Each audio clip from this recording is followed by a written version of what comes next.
सुप्रभात बच्चों। आज फिर जागृति पथ में आप सभी का स्वागत है। और इस यूपी बोर्ड परीक्षा को देखते हुए हाई स्कूल और इंटरमीडिएट के लिए मैं समास लेकर आया हूं, जो दोनों के लिए बहुत ही महत्वपूर्ण है और इस परीक्षा में नंबर फिक्स है इसका। तो देखते हैं सर्वप्रथम समास। समास किसे कहते हैं? यानी दो या दो से अधिक पदों के मेल को समास कहते हैं। और एक और इसको कहते हैं, समास का अर्थ क्या होता है? संक्षेप, संक्षिप्तीकरण को ही समास कहते हैं। मुख्यतः हिंदी में 6 समास होते हैं और इसका पहला समास है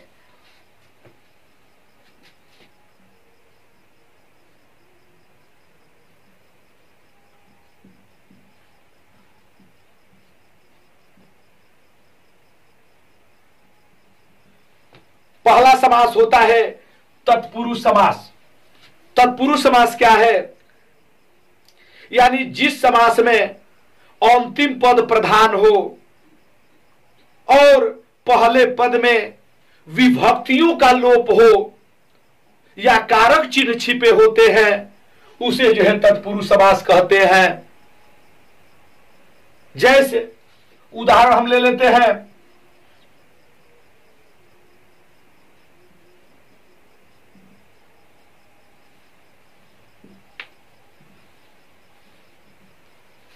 उदाहरण राजपुत्र।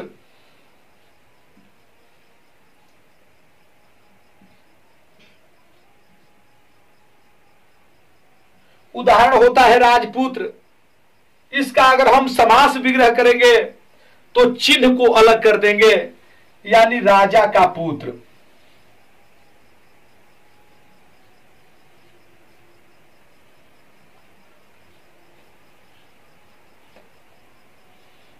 राजा का पुत्र, यह हो गया तत्पुरुष समास।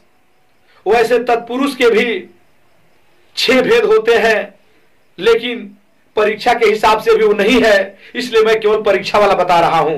यानी एक बार और देख लीजिए, तत्पुरुष समास उस समास को कहते हैं जिसका अंतिम पद प्रधान हो और पहले पद यानी पहले पद में जो है विभक्तियों का लोप होता है, उसे तत्पुरुष समास कहते हैं। उदाहरण भी लिख दिए, राजपुत्र, राजा का पुत्र। इसी तरह दूसरा भी उदाहरण हो जाता है, चिड़ी मार, चिड़ियों को मारने वाला। अब दूसरा समास देखते हैं,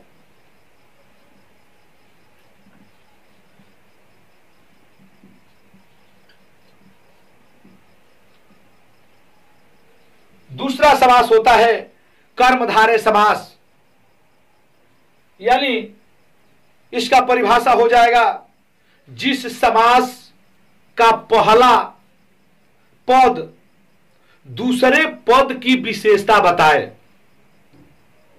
जिसका पहला पद दूसरे पद की विशेषता बताए उसे कर्मधारय समास कहते हैं। अगर ऐसा नहीं लिखेंगे तो वो ऐसे भी कह सकते हैं कि जिस समास का पहला पद विशेषण और दूसरा पद विशेष्य होता है उसको कर्मधारय समास कहते हैं। इसका उदाहरण देख लेते हैं,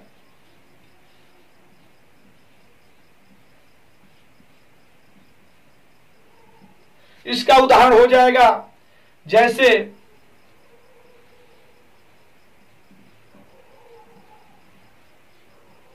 महात्मा,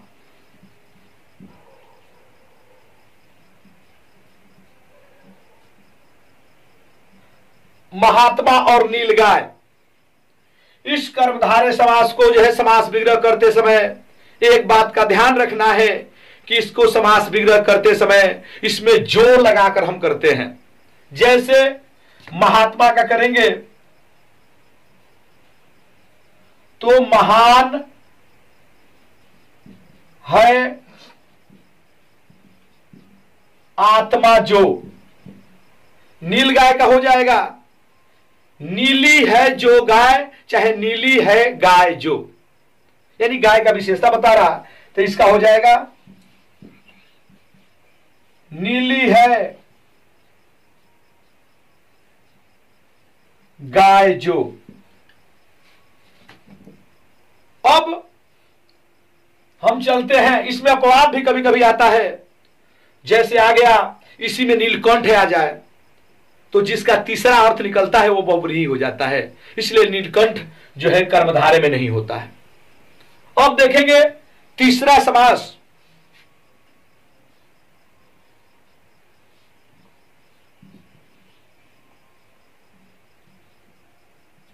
तीसरा समास का नाम है द्विगु समास। द्विगु समास का मतलब होता है कि द्विगु समास का परिभाषा हम लिखेंगे, द्विगु समास उस समास को कहते हैं जिसका पहला पद संख्यावाचक विशेषण हो, यानी संख्या भी पहले पद में हो और वह विशेषता भी बताती हो। जैसे इसमें हो जाएगा, इसका उदाहरण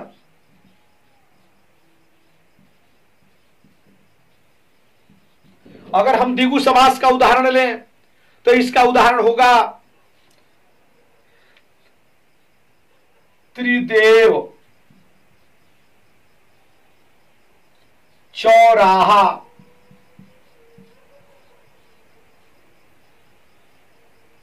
चौराहा के बाद हो जाएगा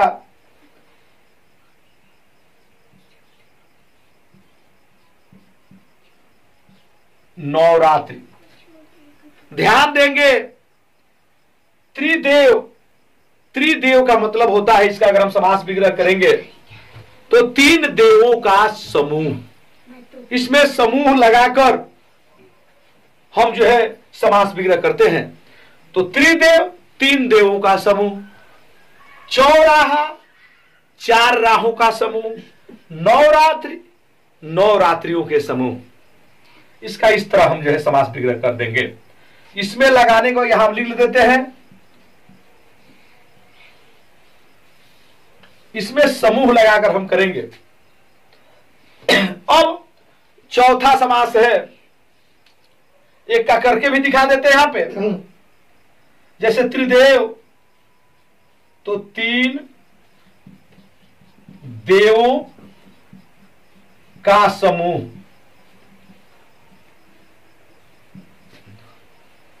अब फिर जो है उसी तरह चौराहा चार राहों का ऐसे ही करते जाएंगे हम। अब देखेंगे चौथा समास है द्वंद्व समास।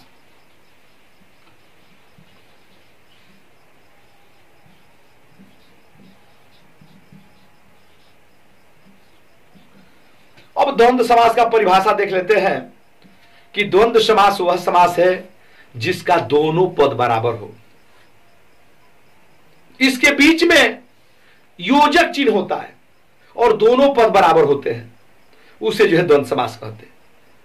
जैसे द्वंद्व समास का जो है उदाहरण हम ले लेते हैं, जैसे माता पिता,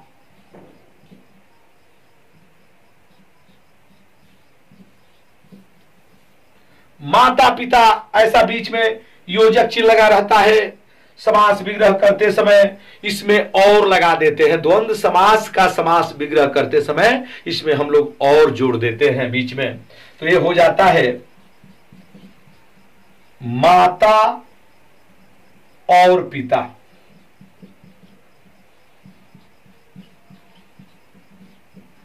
यह जो है इसका समास विग्रह है।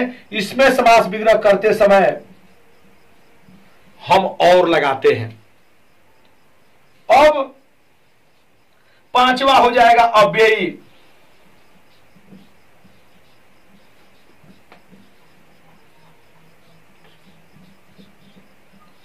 अव्ययी भाव समास। इस अव्ययी भाव समास में इसका परिभाषा देखेंगे कि अव्ययी भाव समास वह समास है जिसका पहला पद अव्यय, अव्यय माने होता है अटल। अव्ययी भाव समास वह समास है जिसका पहला पद अव्यय होता है तथा इसके पहले पद के पूर्व हमेशा जो है उपसर्ग लगे रहते हैं, वह होता है अव्ययी भाव समास। इसका उदाहरण लेते हैं एक,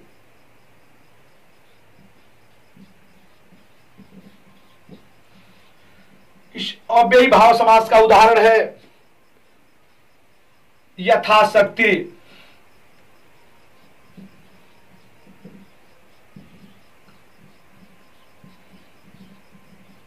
यथाशक्ति का अगर हम समास विग्रह करेंगे तो लिखेंगे शक्ति के अनुसार।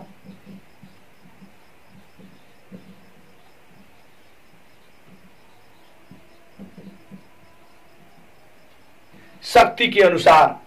इसी तरह और भी उदाहरण ले सकते हैं। प्रत्येक दिन, दिन प्रतिदिन होता है तो इसको लिखेंगे प्रत्येक दिन, हर एक दिन। अब यह अंतिम समास है, इसमें 1 2 3 4 5 यानी छठा समास बहुव्रीहि समास।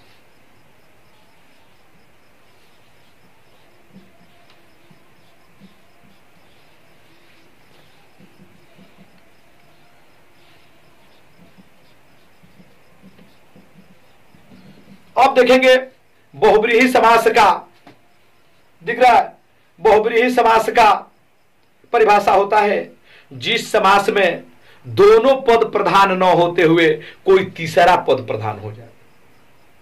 यानी इसमें दोनों पद प्रधान नहीं होते, एक अलग से तीसरा पद प्रधान हो जाता है, उसको बोलते हैं बहुव्रीहि समास। यह हाई स्कूल और इंटर दोनों में है।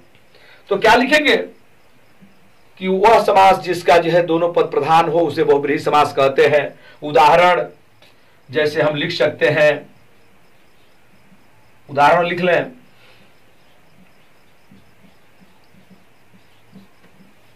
उदाहरण होता है लंबोदर।